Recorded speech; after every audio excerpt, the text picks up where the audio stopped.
Di sini sebelumnya mau perkenalkan diri terlebih dahulu. Nama abang Dani Majaya, adik-adik sama di lapang abang Bima, dan sini semua rekan-rekan abang. Nah, di sini nama abang Bindi. Kalian bisa manggil Bang Bindi juga bisa. Oke, di sini nama aku Karajan Liga Bambi, biasa dipanggil Kadang juga bisa.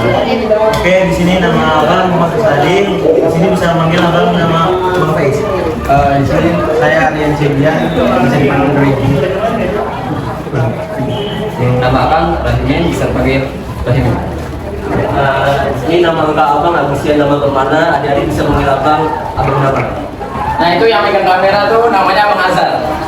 Cek hero dulu lah sama Bang Azhar. Oke lah, kita semuanya aja ya, teman-teman. Di sini teman-teman udah ada yang tahu mengenai energi angin? Udah. Apa itu energi angin? Belum tahu. Ada yang ikut TTG. Oke, di sini dari kelompok abang akan menyampaikan 5 poin. Yang pertama itu ada definisi energi angin, lalu potensinya, prinsip kerjanya gimana, keuntungan, lalu ada kesimpulan. Lalu apa sih itu energi angin? Energi angin itu adalah bentuk energi yang dihasilkan oleh gerakan udara. Gimana gerakan udara itu bisa berubah menjadi energi, yaitu energi listrik. Energi angin itu merupakan sumber energi terbarukan yang lama. Karena apa? Karena tidak menghasilkan emisi gas, rumah kaca atau polusi udara saat digunakan untuk menghasilkan listrik. Oke, dari mana sini ada letak geografis. Dan sini mana daerah di tempat anjing besar dan pergunungan tinggi, cenderung memiliki potensi energi angin yang lebih tinggi.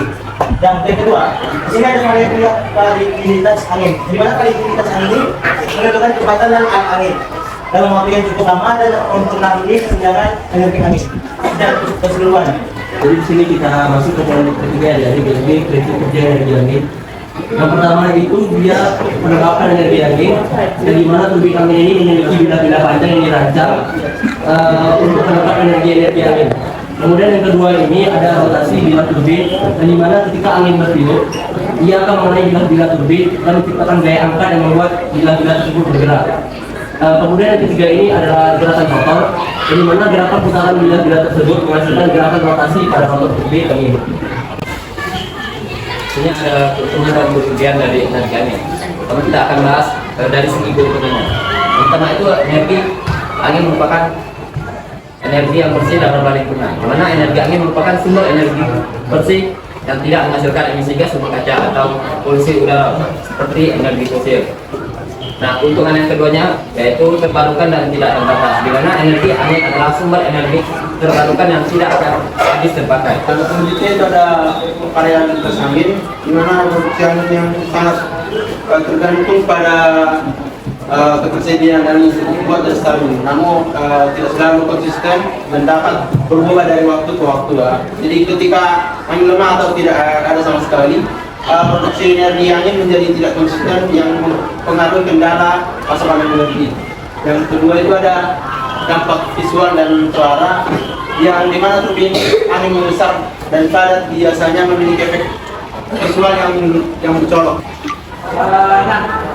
Di sini ada solusi dari kekurangan yang sebelumnya udah dijelasin. Nah, di sini yang pertama itu ada pemilihan lokasi yang tepat. Nah, untuk memilih lokasi yang tepat untuk pembangunan turbin ini dapat mengurangi dampak lingkungan. Pilihlah lokasi yang kurang memiliki dampak satwa liar dan lingkungan sekitar. Oke, bagaimana sih prinsip kerja yang dari alat yang kami buat ini? Jadi begini teman-teman, angin yang bertiup itu akan memutarkan bila baling-baling yang kami buat, dia itu memutar motor driver ini, motor DC ini. Jadi kan motor itu kan bisa berputar, dan putaran motor DC itu akan keluar berupa tegangan dari dua buah kakinya. Oke? Kepikiran nggak? Oke, kepikiran. Mungkin yang pernah megang motor DC mungkin atau dinamo itu mungkin kepikiran. Jadi setelah keluar tegangan dari motor DC itu, dari dinamo itu kan tegangan keluarnya itu cuma 1 volt nih. Sedangkan kita untuk mengisi baterai ini cuma 1 volt itu nggak akan bisa. Dan itulah kenapa kami menggunakan step up modul untuk menaikkan tegangan menjadi 5 volt. Menjadi 5 volt. Untuk dimasukkan 5 volt itu ke dalam modul charging untuk masuk ke dalam modul pengecasan, dan modul pengecasan itu mulai mengecas baterai. Oke, mungkin di sini anginnya nggak terlalu kuat karena kipasnya ini pun kecil.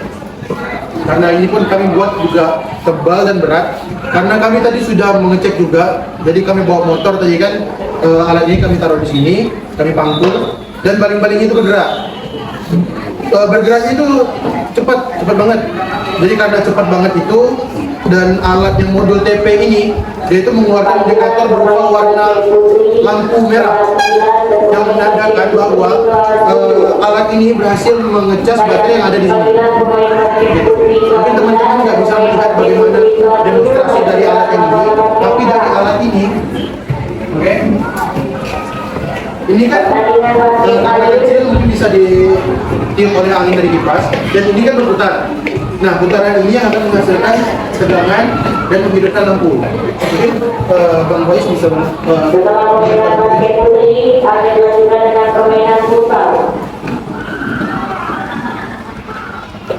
Kali lagi, panggilan parkir putri kelas 9 dan pemain parkir putri kelas 7. Setelah permainan basket, dilanjutkan dengan permainan lebih futsal.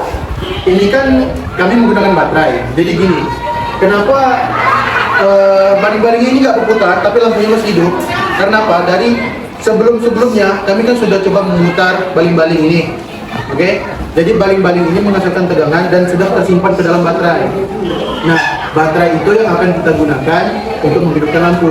Sama seperti halnya mungkin teman kalian tadi sudah membuat tentang panel listrik, panel surya. Panel surya itu kan menggunakan cahaya matahari nih. Oke, jadi cahaya matahari nggak mungkin dong malam ada cahaya matahari.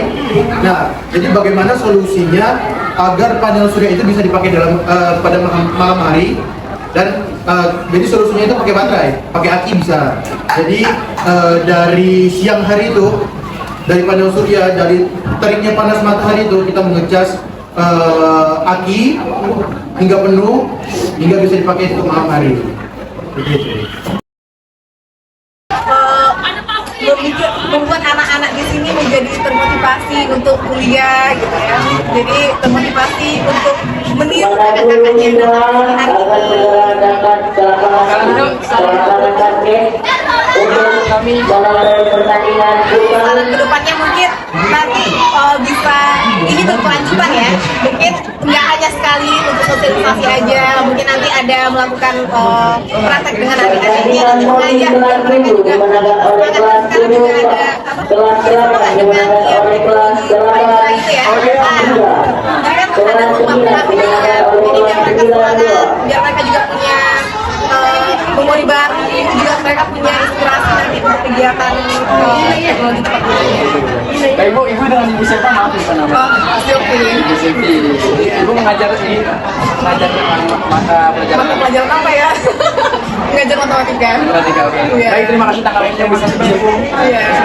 Oke, jadi bersama-sama sekarang Anas dari kelas 95. Jadi tanggapan Anas itu tentang apa, tentang presentasi abang tadi, materi abang itu kayak mana? Ya, menurut saya sangat seru sekali. pertandingan pun dimenangkan oleh kelas 9. Oh, dapat hadiah tadi ya? Ya, Terus kalau materi abang nggak bang? Materi abang tadi kayak mana? Seru nggak? Masuk nggak? Masuk. Keren lah ya berarti ya? Oke, makasih ya Nas. Oke.